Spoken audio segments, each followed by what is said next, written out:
Below is a single-scene story, fully expanded in well over 1,500 words, written in a cinematic, emotional style. The entire story takes place in one continuous moment, no scene breaks, no dialogue formatting, just one powerful unfolding scene. The denial did not arrive loudly. It came quietly, in the way humiliation often does, wrapped in politeness, disguised as procedure, delivered with a smile that never reached the eyes. The airport gate was alive with motion, a river of rolling luggage and impatient footsteps, yet in that moment everything seemed to slow as the boarding agent's hand hovered over the scanner and then stopped.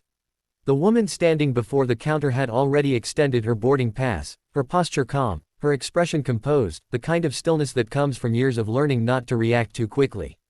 She wore a tailored navy coat, simple gold earrings, and carried herself with a confidence that did not seek attention. First-class boarding had just been announced, and she had stepped forward with the rest of the small group, blending in without effort. But something in the agent's eyes shifted the instant the name appeared on the screen.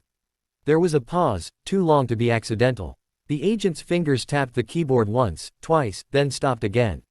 Around them, passengers continued moving, boarding passes beeping cheerfully as others were waved through. The woman waited, patient, accustomed to delays, accustomed to systems that moved slowly when they wanted to. The agent finally looked up, her smile tightened, and she gestured slightly to the side, indicating that the woman should wait. No explanation was offered, no apology, just a subtle redirection, as if this were the most natural thing in the world. Minutes passed. The first-class line thinned. A man in a wrinkled blazer was waved through without hesitation. Another passenger laughed with the agent, exchanging small talk, then disappeared down the jet bridge. The woman remained standing to the side, her boarding pass still in her hand, the unspoken question hanging in the air. She glanced at the screen behind the counter, which still read first-class boarding in bold letters. She checked her pass again, not because she doubted it, but because she had learned that sometimes people needed proof repeated twice before they believed it. Finally, she stepped forward again, gently placing the boarding pass on the counter. The agent's eyes flicked down and back up, and this time the smile vanished completely.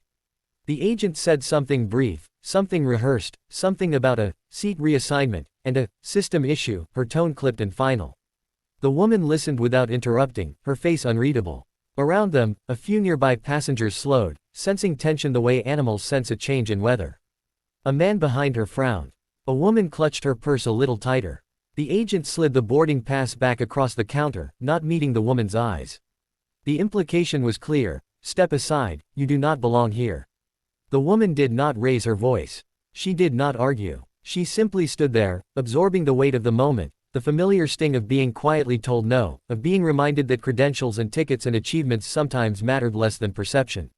She could feel the heat rising in her chest, not anger exactly, but something heavier, the exhaustion of having seen this before.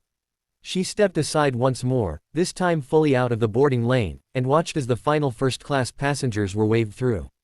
The gate area grew quieter as the general boarding groups were announced.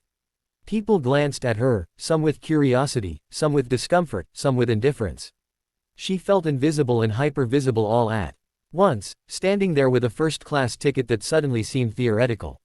What no one around her knew, what the agent certainly did not know, was that this woman had spent her life mastering moments like this. She had learned early that power did not always announce itself, that the most influential people in a room were often the quietest. She had built a career not on loud declarations but on precision, on preparation, on knowing exactly when to act. The airport noise washed over her as she reached into her coat pocket and withdrew her phone, her movements unhurried. She did not rush. Rushing would suggest desperation, and she was not desperate.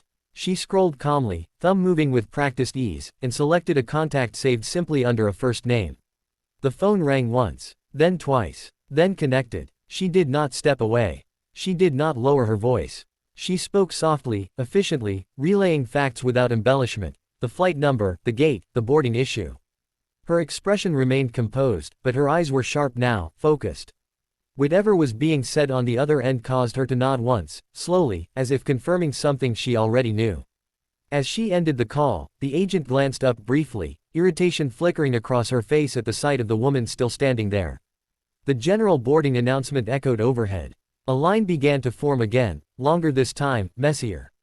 The woman remained exactly where she was, just to the side of the counter, neither obstructing nor retreating. She was waiting. The change came subtly at first. A supervisor approached the gate, her stride brisk, her expression serious.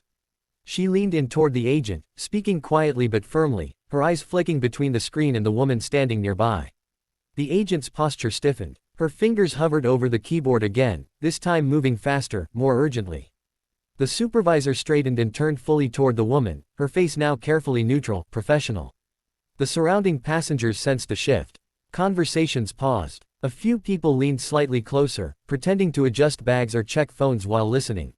The woman met the supervisor's gaze evenly, offering no smile, no challenge, just presence.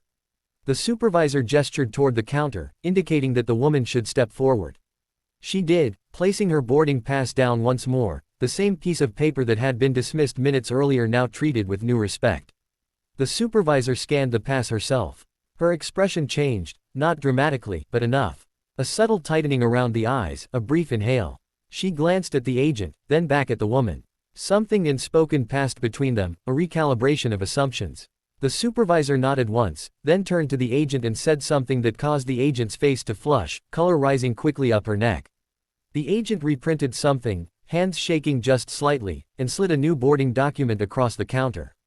This time, it was accompanied by an apology, delivered stiffly, as if forced through clenched teeth. The woman listened, accepted the paper, and said nothing. She did not need to. The balance of power in the space had shifted so completely that words were unnecessary. But the moment was not finished. The supervisor did not leave. Instead, she stood there, addressing the agent again, this time with a firmness that could not be mistaken.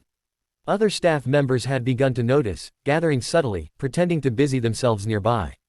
The woman stood quietly as the conversation unfolded around her, the airport hum continuing as if nothing extraordinary were happening, even as something very important was. The supervisor gestured toward the jet bridge, then toward the agent's terminal. The agent nodded repeatedly, her earlier confidence gone.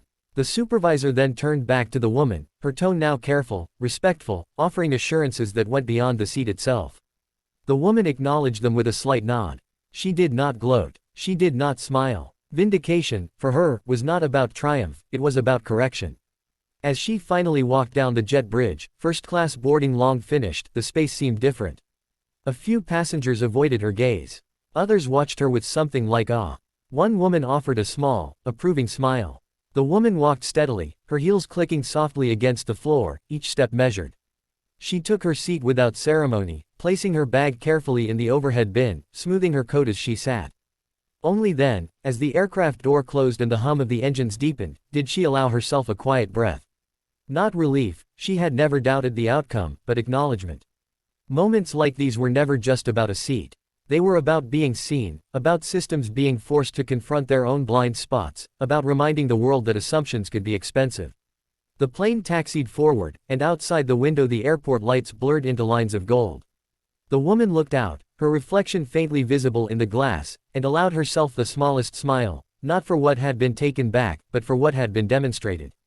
Power did not need to announce itself. Sometimes, it simply waited, made one call, and let the world adjust accordingly.